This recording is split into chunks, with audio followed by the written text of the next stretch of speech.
ఒకసారి ఈ పరిస్థితిని ఊహించుకోండి. ఒక రోగికి తీవ్రమైన క్యాన్సర్ ఉందని డాక్టర్కి తెలుసు. కానీ ఆ విషయం ఆ రోగికి నేరుగా చెప్పకూడదని, ఆ సమాచారాన్ని ఆపే చట్టబద్ధమైన మరియు నైతికపరమైన హక్కు ఆ రోగి కుటుంబానికుందని తెలుసు. వినడానికి కొంచెం వింతగా ఉంది కదా. అవును, నిజంగానే. సైన్స్ అంతా పారదర్శకంగా ఉండాలి, ప్రతి రిపోర్టు మన చేతిలోనే ఉండాలి అనుకునే ఈ రోజుల్లో ఒక డాక్టర్ కావాలని నిజం దాచాల్సిన పరిస్థితి ఎందుకొస్తుంది? ఈ ప్రశ్న నన్ను చాలా ఆలోచింపజేసింది. ఆశ్చర్యంగా అనిపించినా వైద్యరంగంలో ఇదొక వాస్తవం. మనం సాధారణంగా వైద్యమనగానే మందులు, సర్జరీలు, ల్యాబ్ రిపోర్ట్లు అనుకుంటాం కదా. ఖచ్చితంగా.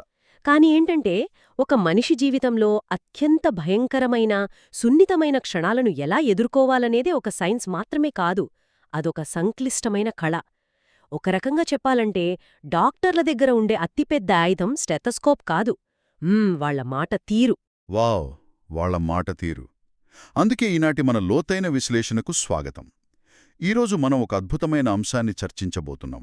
మన ముందున్న మూలాల ఆధారంగా వైద్యులు కేవలం వ్యాధులను గుర్తించడమే కాకుండా రోగులతో ఎలా మాట్లాడాలి అనేది డీకోడ్ చేయబోతున్నాం. రైట్. వాళ్ల భావోద్వేగాల వెనుక ఉన్న అసలు నిజాన్నెలా అర్థం చేసుకోవాలి అనే తెర వెనుక వ్యూహాలను కూడా చూద్దాం. ఎందుకంటే మనమందరం ఏదో ఒక సమయంలో డాక్టర్ కుర్చీ ముందు కూర్చునేవాళ్లమే కదా. అవును, తప్పకుండా. సో అసలు ఒక డాక్టర్ రోగితో సంభాషణ ఎలా ప్రారంభిస్తారో చూద్దాం. నాకనిపించేదేంటంటే ఒక డిటెక్టివ్ సాక్షిని విచారించినట్లు ఉంటుందేమో. దారి మళ్లించకుండా వాళ్ల కథను వాళ్లనే చెప్పనివ్వడం లాంటిది. ఆ డిటెక్టివ్ పోలిక చాలా ఖచ్చితమైనది. ఎందుకంటే వైద్యపరమైన ఇంటర్వ్యూలలో అతి పెద్ద ప్రమాదమేంటంటే, డాక్టర్ తన సొంత ఆలోచనలను రోగిపై రుద్దడం. ఓహో, ముందే ఒక నిర్ణయానికొచ్చేయడం. ఎగ్జాక్ట్లీ. అందుకే సంభాషణ ఎప్పుడూ ఓపెన్ ఎండెడ్ ప్రశ్నలతో మొదలవ్వాలి. స్వేచ్ఛగా సమాధానం చెప్పగలిగే ప్రశ్నలతో. ఉదాహరణకు, మీకు ఛాతీలో నొప్పిగా ఉందా అని అడిగితే రోగి కేవలం అవును లేదా కాదు అని మాత్రమే చెబుతారు. అంతేగదా, ఇంకేం చెప్తారు? కాని దీనివల్ల అసలు సమస్య మరుగున పడిపోవచ్చు. అలా కాకుండా, ఈరోజు మీరు ఆస్పత్రికి రావడానికి ప్రధాన కారణం ఏమిటి అని అడిగినప్పుడు రోగి తన అసలు బాధను తన సొంత మాటల్లో వ్యక్తపరుస్తారు. ఇది రోగికి తమ శరీరంపై ఉన్న నియంత్రణను తిరిగిస్తుంది. అర్థమైంది. కానీ ఇక్కడొక ఆచరణాత్మక సమస్య ఉంది గదా. రోగికి మాట్లాడే అవకాశమిచ్చినా డాక్టర్లు వాడే ఆ పెద్ద పెద్ద వైద్య పదాలు చాలామందికి అర్థంగావు. దీన్నే హెల్త్ లిటరసీ లేదా ఆరోగ్య అక్షరాస్యత అంటారు కదా. అవును, హెల్త్ లిటరసీ. మనకు అర్థం కాకపోయినా డాక్టర్ ముందు తెలివి తక్కువ వాళ్లా కనిపించడం ఇష్టం లేక చాలామంది రోగులు తల ఊపేస్తుండారు. దీన్ని డాక్టర్లు ఎలా కనిపెడతారు? ఇది చాలా క్లిష్టమైన సమస్య. రోగులు తమకు అర్థం కాలేదనే విషయాన్ని దాచడానికి ప్రయత్నిస్తారు. అందులో ఒక రకమైన సిగ్గు లేదా అవమానం దాగి ఉంటుంది కదా. నిజమే. అందుకే వైద్యులు రోగుల అక్షరాస్యతను అంచనా వేసేటప్పుడు చాలా సున్నితంగా వ్యవహరించాలి. వాళ్లను పరీక్ష పెట్టినట్లు కాకుండా సంభాషణలోనే ఒక భాగం చెయ్యాలి. ఒకవేళ రోగికి వైద్య పరిభాష అర్థం కావటం లేదని అనుమానం వస్తే అప్పుడు మాటల కంటే దృశ్యాలకు ప్రాధాన్యత ఇవ్వాలి. దృశ్యాలంటే బొమ్మలు గీసి చూపించటం లాంటిదా? అవును, బొమ్మలు గీసి చూపించడం లేదా శరీరభాగాల నమూనాలను ఉపయోగించి వాళ్లకు అర్థమయ్యేలా చెప్పాలి. ముఖ్యంగా మీకర్థమైందా అని నేరుగా అడగడం కంటే, మీరు ఇంటికి వెళ్ళాక మందులెలా వేసుకుంటారో ఒకసారి నాకు వివరిస్తారా అని అడగాలి. ఓ స్మార్ట్. రోగిని ఇబ్బంది పెట్టకుండా వాళ్ల స్థాయికి వెళ్లి వివరించాలన్నమాట. బావుంది. కానీ అసలు భాష రాకపోతే పరిస్థితి ఏంటి? ఉదాహరణకు, స్థానిక భాష రాని ఒక వ్యక్తి ఆస్పత్రికి వచ్చాడు. అతనితో పాటు 10 ఏళ్ల కొడుకు ఉన్నాడనుకుందాం.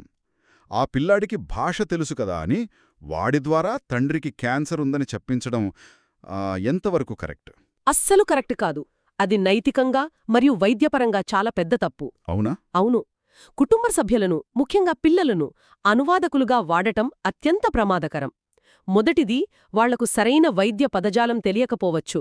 రెండవది, తీవ్రమైన అనారోగ్య వార్తలను తమ సొంత తల్లిదండ్రులకు చెప్పడం ఆ పిల్లల మీద జీవితకాలము ఉండే మానసిక ప్రభావాన్ని చూపుతుంది. ఓహ్, నేను ఆ కోణంలో ఆలోచించలేదు. నిజమే, అది వాళ్ళకి చాలా ట్రామా కదా. ఖచ్చితంగా. అందుకే రోగికి పరిమితమైన భాషా పరిజ్ఞానం ఉన్నప్పుడు, ముఖ్యంగా సర్జరీల కోసం పూర్తి అవగాహనతో కూడిన సమ్మతి అంటే ఇన్ఫార్మ్డ్ కన్సెంట్ తీసుకునేటప్పుడు అర్హత కలిగిన వృత్తిపరమైన అనువాదకులను మాత్రమే వాడాలి. అంటే హాస్పిటల్ స్టాఫ్ని వాడుకోవచ్చా? బైలింగ్వల్ స్టాఫ్ కావచ్చు, లేదా టెలిఫోన్ ద్వారా అనువాదం చేసే ప్రొఫెషనల్ నిపుణులు కావచ్చు.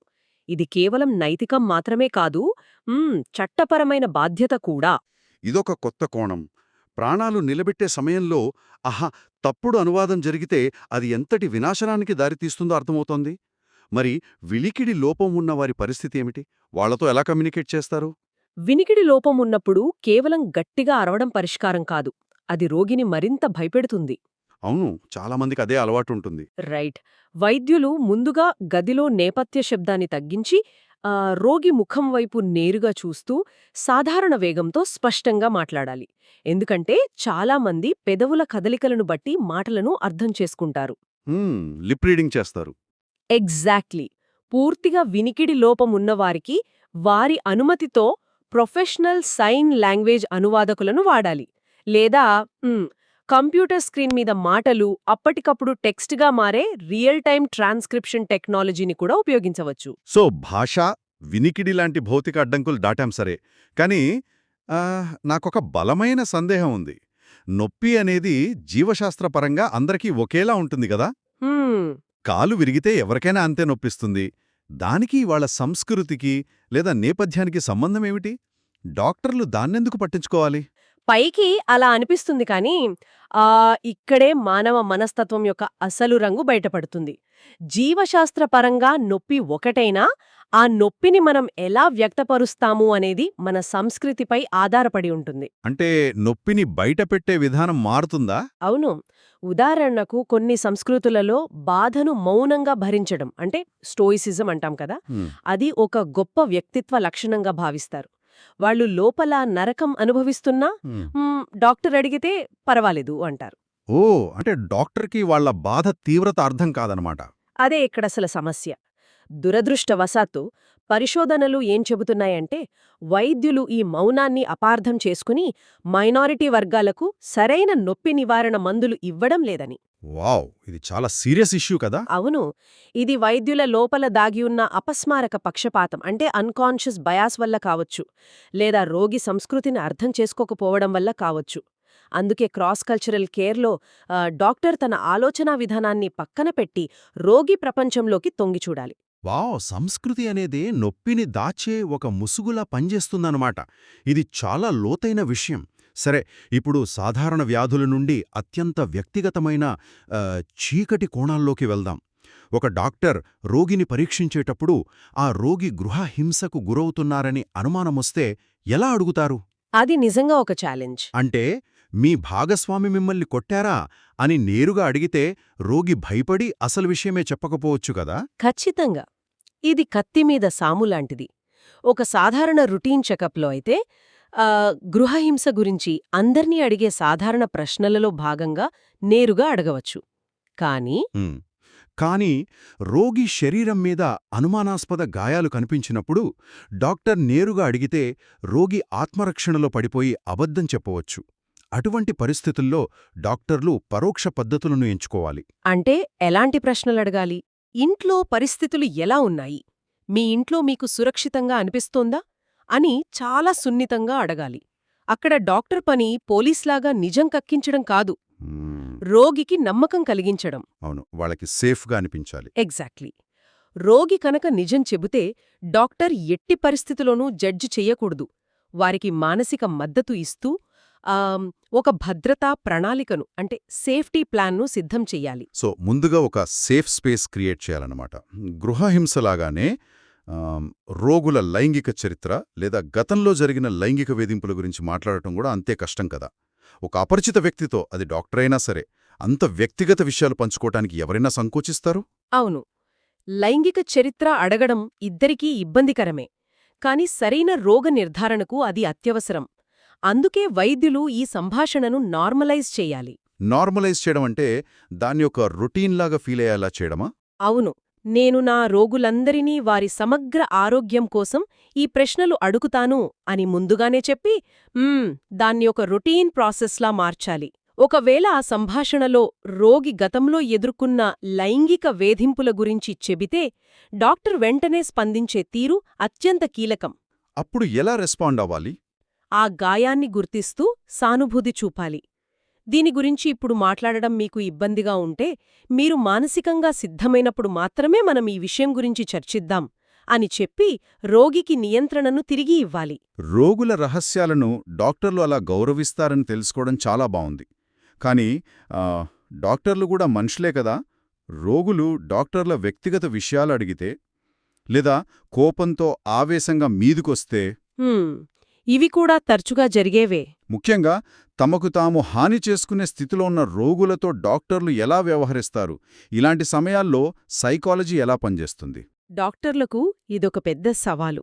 రోగిలు ఎవరైనా డాక్టర్ల వ్యక్తిగత జీవితము గురించి, ఉదాహరణకు మీరు పెళ్లి చేసుకున్నారా అని అడిగితే డాక్టర్లు ఒత్తిడికి గురై సమాధానం చెప్పాల్సిన అవసరం లేదు. మరి దాన్నెలా హ్యాండిల్ చేస్తారు? ఆ ప్రశ్న వెనుక ఉన్న అసలు భయమేమితో విశ్లేషించాలి. బహుశా రోగికి తన కుటుంబ సమస్యల వల్ల ఆందోళన ఉండి ఉండొచ్చు. ఇక హింసాత్మక ప్రవర్తన లేదా ఆత్మహత్య ఆలోచనలతో ఉన్న రోగుల విషయానికొస్తే అక్కడ సున్నితత్వం పనికిరాదు.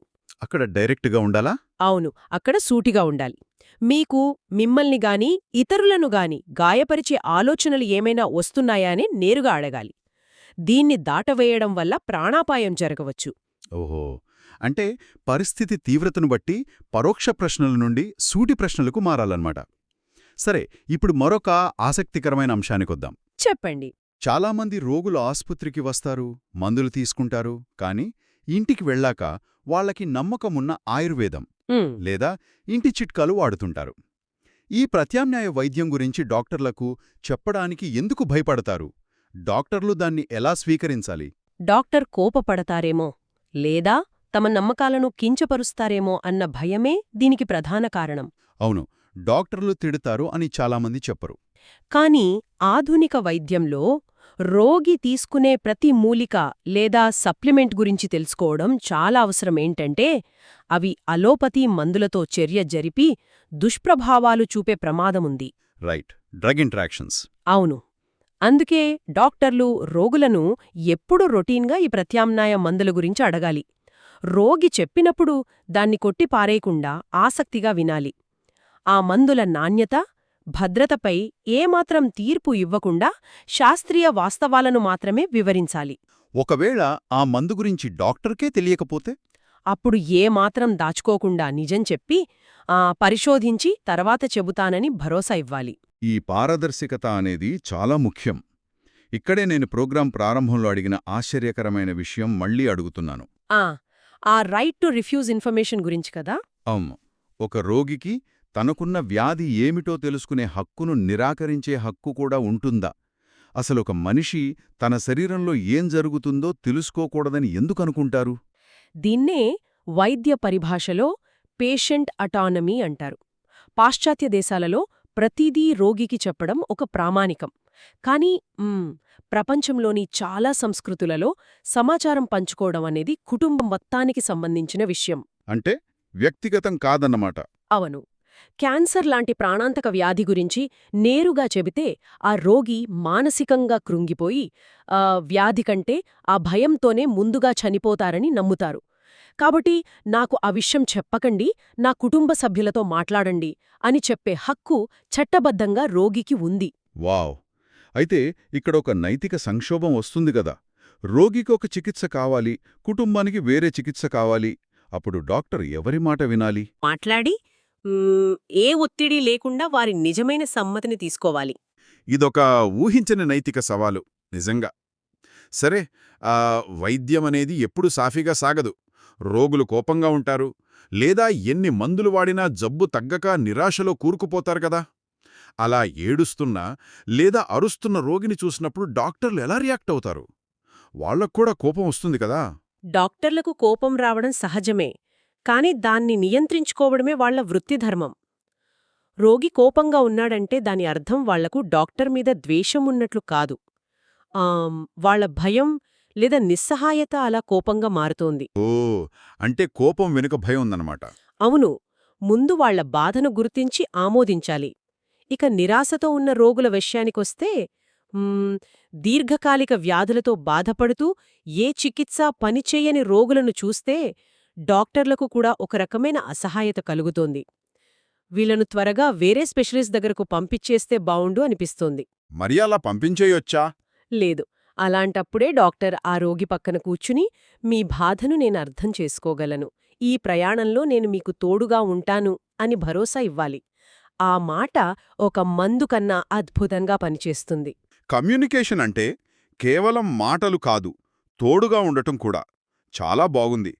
అయితే ఇక్కడ నేను కొంచెం కఠినమైన ప్రశ్న అడుగుతున్నాను. డాక్టర్ల మాట తీరు బాగానే ఉండొచ్చు, కాని వాళ్ళు మనుషులే.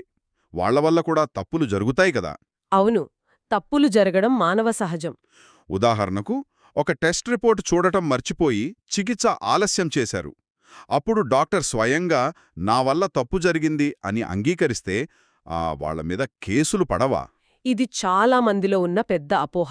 సాధారణంగా తప్పు జరిగితే దాన్ని దాచిపెడితే కేసులు పడవని అనుకుంటారు. కాని పరిశోధనలు దీనికి పూర్తి విరుద్ధమైన నిజాన్ని చెబుతున్నాయి. ఏమని చెబుతున్నాయి? ఒకవేళ వైద్యపరమైన తప్పు జరిగితే డాక్టర్ నేరుగా రోగి దగ్గరకు వెళ్లి జరిగిన తప్పును స్పష్టంగా వివరించి హృదయపూర్వకంగా క్షమాపణ చెబితే రోగులు కోర్టుల మెట్లు ఎక్కే అవకాశాలు చాలా వరకు తగ్గుతాయి. వావ్, నిజంగానా? అవును, రోగులకు కావలసింది నిజాయితీ. తప్పు ఎందుకు జరిగింది, దాన్ని సరిదిద్దడానికి భవిష్యత్తులో ఎలాంటి ప్రణాళికలు తీసుకుంటున్నారనేది వాళ్ళకి వివరించాలి. దాచిపెడితే వచ్చే నమ్మకద్రోహమే పెద్ద చట్టపరమైన చిక్కులకు దారితీస్తుంది. నిజం చెప్పడమనేది వ్యాపారపరంగా కూడా సురక్షితం అన్నమాట. మరి రోగులే డాక్టర్ దగ్గరకు వచ్చి అనవసరమైన డిమాండ్లు చేస్తే? ఎలాంటివి? ఉదాహరణకు, నాకు మామూలు జలుబు వచ్చింది, 2 రోజుల్లో తగ్గిపోతుంది, కానీ నేను ఫీజు కట్టి వచ్చాను కాబట్టి నాకు యాంటీబయాటిక్స్ ఇవ్వాల్సిందే అని మొండికేస్తే డాక్టర్ ఏం చేయాలి?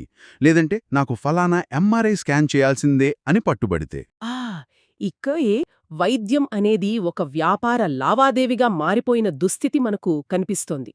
రోగి ఆలోచన ఎలా ఉంటుందంటే, నేను డబ్బులు కట్టాను కాబట్టి నాకొక వస్తువు అంటే ఒక మందు బిళ్ళ రావాలి. అవును, మన దగ్గర ఆ మెంటాలిటీ చాలా ఎక్కువ కదా.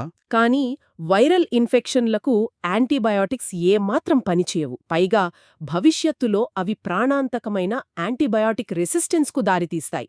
ఇలాంటప్పుడు డాక్టర్ కేవలం నేనివ్వను అని చెప్పకూడదు. మరి ఎలా కన్విన్స్ చేయాలి? రోగి ఆందోళనను అర్థం చేసుకుని ఆ మందు ఎందుకు పనిచేయదో, దానివల్ల వచ్చే నష్టాలేమిటో వివరించాలి. దాని బదులు లక్షణాలను తగ్గించే వేరే సురక్షితమైన ప్రత్యాన్వయాలను సూచించాలి. ఎడ్యుకేట్ చేయాలన్నమాట. అవును, రోగి అడిగాడు కదా అని అనవసరమైన పరీక్షలు చేయడం కూడా వైద్య నైతికతకు విరుద్ధం. అలాగే వైకల్య ప్రయోజనాల కోసం వచ్చే ఫేక్ క్లెయిమ్స్ను కూడా చాలా నిక్కచ్చిగా, నిష్పాక్షికంగా తిరస్కరించాలి. నా వృత్తిపరమైన బాధ్యత నన్ను దీన్ని ఆమోదించడానికి అనుమతించదు అని స్పష్టంగా చెప్పాలి.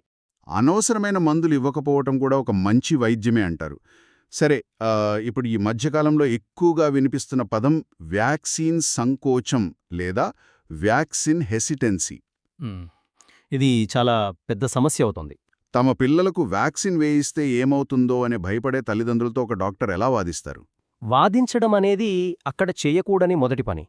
ఒక డాక్టర్ శాస్త్రీయ ఆధారాలను టేబుల్ మీద పెట్టి, ఇదిగో మీరు చదివిన ఇంటర్నెట్ సమాచారం తప్పు అని నిరూపిస్తే ఆ తల్లిదండ్రులు మరింత మొండిగా తయారవుతారు. ఎందుకలా? ఫ్యాక్ట్స్ చూపిస్తే ఒప్పుకోవాలి గదా. దీని వెనుక ఒక బలమైన సైకాలజీ ఉంది. ఎవరైనా తమ నమ్మకాలను ప్రశ్నిస్తే వాళ్లు వెంటనే రక్షణాత్మక ధోరణిలోకి, అంటే డిఫెన్సివ్ మోడ్లోకి వెళ్ళిపోతారు. ఓ రైట్. అందుకే డాక్టర్ ముందుగా ఒక ఉమ్మడి లక్ష్యాన్ని నిర్దేశించుకోవాలి. మీ పిల్లల భద్రత, ఆరోగ్యమే నా లక్ష్యం, మీ లక్ష్యం కూడా అదే కదా అని మొదలుపెట్టాలి. వారి ఆందోళనలను కొట్టిపారేయకుండా అంగీకరించి అపోహలను చాలా సున్నితంగా తొలగించాలి. అంటే ముందు వాళ్ల పక్షం చేరి ఆ తర్వాత వాళ్లను సరైన దారిలోకి తీసుకురావాలి. అద్భుతమైన వ్యూహం. ఇంతవరకు తక్షణ సమస్యలను ఎలా పరిష్కరించాలో చూశాము. కానీ రోగుల జీవనశైలిని మార్చడం గురించి మాట్లాడుకుందాం. ష్యూర్. ఒక వ్యక్తి 10 ఏళ్లుగా సిగరెట్లు తాగుతున్నాడు, లావుగా ఉన్నాడు. ఒకరోజు డాక్టర్ దగ్గరకు వస్తే, రేపట్నుంచి ఇవన్నీ మానేయకపోతే నువ్వు చచ్చిపోతావు అని భయపెడితే అతను మారిపోతాడా? ఖచ్చితంగా మారడు. భయం అనేది మనుషులను పక్షవాతానికి గురిచేస్తుంది తప్ప ఎప్పటికీ ప్రేరేపించదు. మరి దాన్ని ఎలా డీల్ చేయాలి? ఇక్కడే మోటివేషనల్ ఇంటర్వ్యూయింగ్ అనే ఒక అద్భుతమైన మానసిక ప్రక్రియ తెరపైకి వస్తుంది. బహుళ చెడు అలవాట్లు ఉన్న వ్యక్తిని అన్నీ ఒకేసారి మానేయమని చెబితే అది అసాధ్యమనిపించి అతడు దేనినీ మార్చుకోడు. స్టెప్ బై స్టెప్ వెళ్ళాలా? అవును. రోగి ఏ ఒక్క అలవాటును మార్చుకోవడానికి కనీసం ఆసక్తి చూపిస్తున్నాడో గుర్తించి దానిపై మాత్రమే దృష్టి పెట్టాలి. అతను మార్పుకు చూపుతున్న ప్రతిఘటనను అంగీకరించాలి. అంటే నాకు కష్టంగా ఉంది అంటే అవును కష్టమే అని యాక్సెప్ట్ చెయ్యాలా? ఎగ్జాక్ట్లీ. గతంలో అతను ఏదైనా చిన్న ప్రయత్నం చేసి ఉంటే, ఉదాహరణకు ఒక వారం రోజులు సిగరెట్ మానేసి ఉంటే, దాన్ని గుర్తుచేసి అతన్లో నేను చేయగలను అనే ఆత్మవిశ్వాసాన్ని నింపాలి. దీన్నే సెల్ఫ్ ఎఫికసీ అంటారు. కానీ డాక్టర్, కొంతమంది ఊబకాయం లాంటి సమస్యలున్నా నాకేం ప్రాబ్లం లేదు నేను బాగున్నాను అని బుకాయిస్తారు గదా. వాళ్లకు సమస్య ఉందనే గుర్తింపే లేనప్పుడు ఈ మోటివేషన్ ఎలా పనిచేస్తుంది? వైద్య పరిభాషలో ఈ దశను ప్రీ కంటెంప్లేషన్ స్టేజ్ అంటారు. అంటే అసలొక సమస్య ఉందన్న విషయం వాళ్లకు ఇంకా రిజిస్టర్ కాలేదు. అప్పుడు డాక్టర్ ఏం చేస్తారు? ఆ దశలో ఉన్న రోగికి నువ్వు రోజుకు 5 కిలోమీటర్లు పరిగెత్తు అని చెబితే ఉపయోగం లేదు. అప్పుడు డాక్టర్ చేయాల్సిందేంటంటే వారి ప్రస్తుత పరిస్థితి భవిష్యత్తు ఆరోగ్యంపై ఎలాంటి ప్రభావం చూపుతుందో, వాళ్ల జీవిత లక్ష్యాలకు అది ఎలా అడ్డంకిగా మారుతుందో తీర్పులు లేకుండా చర్చించాలి. అది వాళ్లలో ఆలోచనలు రేకెత్తించాలి. అంటే విత్తనం నాటాలి. అవును. అలాగే మాదక ద్రవ్యాల వ్యసనం లాంటి వాటిల్లో వ్యసనం మళ్లీ తిరగబెడితే అంటే రీలాప్స్ అయితే దాన్ని ఒక ఘోరమైన వైఫల్యంగా చూడకూడదు. రికవరీ ప్రయాణంలో అది ఒక సాధారణ భాగమని రోగికి చెప్పి మళ్లీ మొదటి నుండి ప్రయత్నించేలా ధైర్యం చెప్పాలి. ఒకవేళ ప్రిస్క్రిప్షన్ ఓపియాయిడ్స్ లాంటివి దుర్వినియోగం చేస్తున్నారనిపిస్తే ఆ కారణాలు తెలుసుకొని వాళ్లతో కలిసి పనిచేయాలి.